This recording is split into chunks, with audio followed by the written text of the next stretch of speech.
Wabasha, Nuwajo, Koniwala, Nuwasu. It's good to have you on Sahara TV, man. Thank you for having me.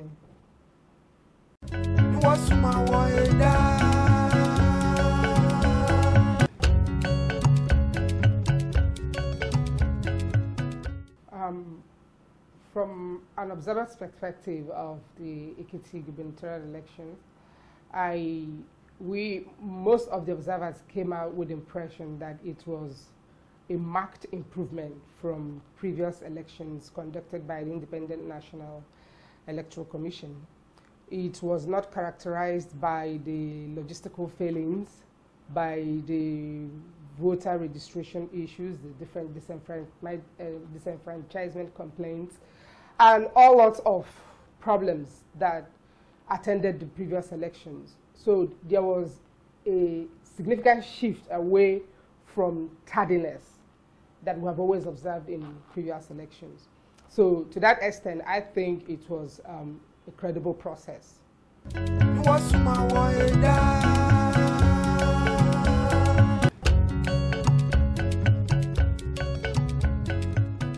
Yeah, I can discuss that comparatively. We observed the Anambra election. We also observed the Ekiti election. So if you compare both elections, it's like night and day. In the Anambra election, as at midday, as at noon, past the period of accreditation, voting materials had not reached several communities. That election, to the best of my knowledge, was a sham. It shouldn't have happened. But in Ekiti, from polling booth to polling booth, I was able to cover about 5 local governments. And at each polling booth, I found out that voting materials got to their polling units as early as 6:30 a.m. across the 5 local governments that we covered. So I think that was remarkable. I think that was impressive. And I think that that tempo should be, the momentum should be sustained. And we hope that that should be carried forward in the 2015 election. The other downside that should be played down is the militarization of election, venues. It was heavily policed. It was heavily militarized. Not when you say militarized, it looked like this was just the army. We had the customs. We saw the customs. We had the NSCDC. You had the police. In fact, all the security formations. Almost every 100 meters in Ekiti, you see a checkpoint. You see, they weren't harassing people than the day of the election. I had a very bad experience a day after the election when I was trying to leave Ekiti. But on the day of the election, there wasn't intimidation per se of voters. Police officers that were polling units conducted themselves very well. We didn't observe any form of violence or intimidation happening.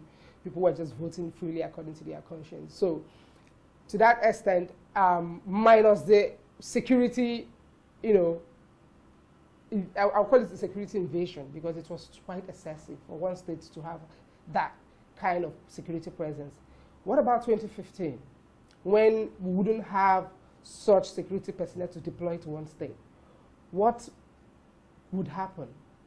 Are we saying that without security presence, we can't conduct free and fair elections in Nigeria? So I think it's a question that I believe the electoral body should be thinking about what to do, to that challenge.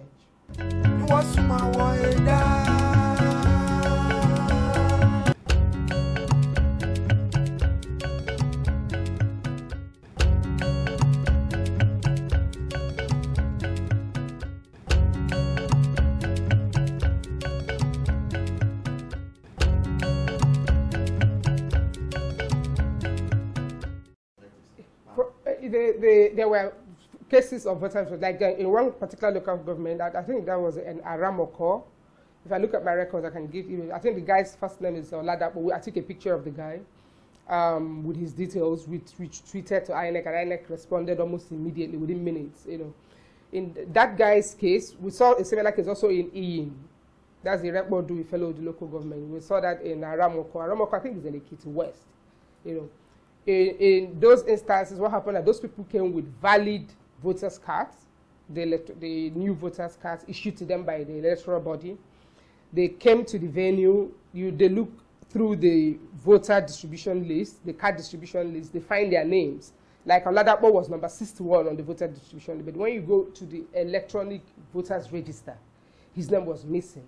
And on that basis, he was disenfranchised. And in that particular polling unit, there were 4 incidents like that in Aramoko. I'll give you the specific name of that polling unit and the polling number where it happened. And I know INEC responded quickly that they were going to resolve that quickly. But in EE, I think something similar also happened in EE. Something similar, we also saw, there was also one incident in Alaye. We saw one other incident, but there were just like few incidents where people were disenfranchised. They were issued valid voters' cards and they were not allowed to vote because their names were missing on the voters' register. So those challenges, yes, they happened. The voter president, there are also cases, we had reports. I had also a live witness account of someone that was locked down in his hotel, was not allowed, an observer that was not allowed to leave his hotel. There was an SSS invasion in that hotel. But there were pockets of incidents in some locations, but I don't think that those were enough. Those incidents are enough to vitiate the integrity of the elections in Ekiti State. Across the board, those who could call them the margin of error, there is no perfect election anywhere in the world. So those fall within the margin of error, and hopefully the electoral body should have shown commitment that they can address those challenges. But we just hope that those challenges do not repeat in subsequent elections and do not become the norm for either oppressing the opposition or as a strategy for winning elections. So it has to be nipped in the bud, right, almost immediately.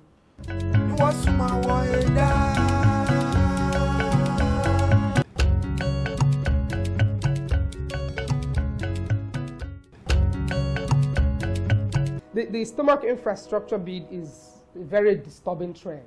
It's a very disturbing trend that the government, the civil society, the observers, generally, Nigeria should be concerned about, particularly our organization when interested in young voters.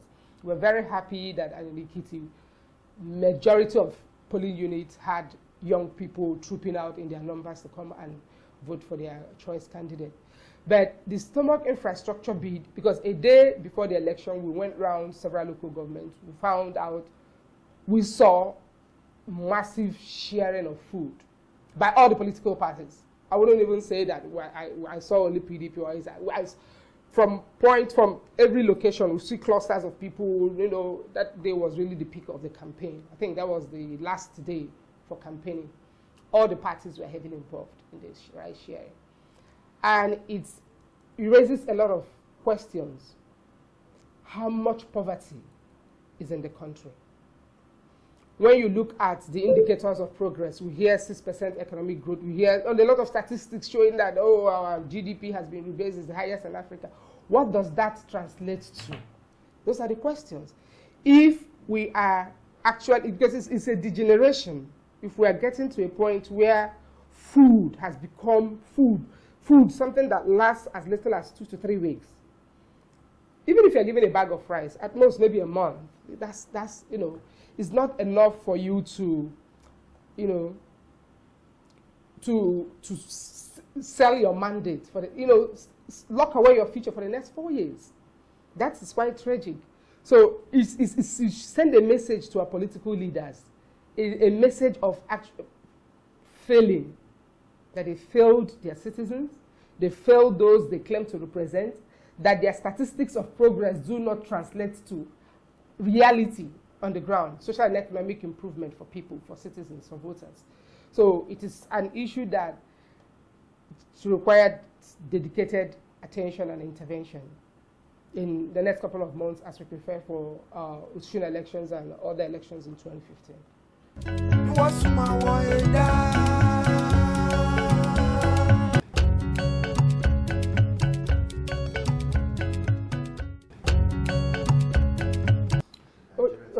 of course, it's obvious, and it's going to happen. What the young voters need is a lot of information. Actually, they need information. They need more of understanding. They need to understand that political governance is their business. They need to get involved in political governance of the country, and economic governance of the country. There's a stereotype about young people loving only entertainment, and it's quite tragic because most of the corporate groups are only financing and supporting entertainers, majorly entertainment. And so that stereotype is growing, that Nigerian youth just like to sing and dance. You can see all the corporate programs are just emphasizing on how to sing and dance. All intellectual programs on TV, majority of them have been yanked off and substituted with just as I can sing, I can shake my waist, I can, just shake your body. It's called talent. I don't think we can shift the balance of power by singing and dancing, quite frankly. Nigeria needs to rise above the current, the disempowerment. I call it a deliberate disempowerment of the youth populations. When you just tell them, just go sing and dance. Majority of young people who need access to education can find it. I had a personal experience. You can't find support for postgraduate education in Nigeria. 90% of Nigerians who have studied abroad were supported by, foreign donors. And it's sad. A country that claims to have the highest GDP, so the GDP on world, if you're not financing education. So that is why stomach infrastructure, those kind of principles prevail. It appeals to a lot of people because it's just about today. How do I get, how do I live today? We have not been socialized into understanding that you could empower yourself with the kind of skills and resources you need to last you a lifetime beyond a few cups of rice. So that is where the young voters need to start understanding that they need to up their involvement. They need to raise the bar. What we have started doing in Spaces for Change is the Youth Vote Election Blog Zone. We're partnering in partnership with the Cable every Monday and every Friday. Young voters, young Nigerians, express their thoughts about what their peers should be talking about. How does economic governance affect us? How does statistical progress, all the indicators of economic growth, how is it our business? How does it translate to bread and butter for us? How do we get involved? How can we challenge the structures of disempowerment within the system? Those are the kind of questions we are now beginning to ask. And we're hopeful that we can reach out to as many Nigerians as possible within the short time frame available before the elections in 2015.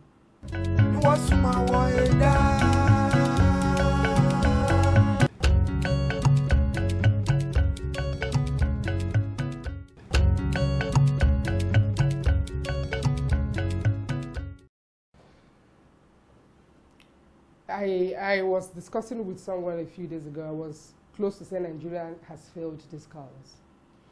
Because if I'm abducted, the first thing that will come to my mind is that, we have a government, we have the military, we have the armed forces, we have security formations. We have quite a number of them.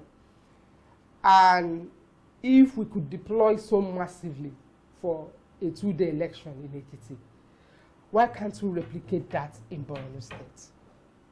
Is Borno so big that we can't say, let's have a shutdown? Security apparatus in the country, even if we have to move all of them, because 230, 200, we don't even know how many people that we're looking for. 79 days after, there is no clear data regarding the actual number of people that have escaped, that have been found. It's quite tragic. So I think that there are so many things that have, gone through there have been a lot of cracks within the security system. The swiftness of the response was lacking. The promptness, the swiftness, the decisiveness to rescue these girls was lacking at the initial stages. It was the online campaigns and the protests that actually helped attract international attention and also sustain pressure on the government before we began to hear about real steps being taken? Did we need a committee to understand, to identify the number of people that are missing? Did we need a committee to establish the circumstances? Well, we have security people. And remember that this thing happened in a state where there's a state of emergency, where a state emergency rule has been imposed for several months. So there are so many gaps. Even in this abduction story, there are so many gaps. Stories about from WAEC regarding whether directive was given to stop the exams or whether it was suspended.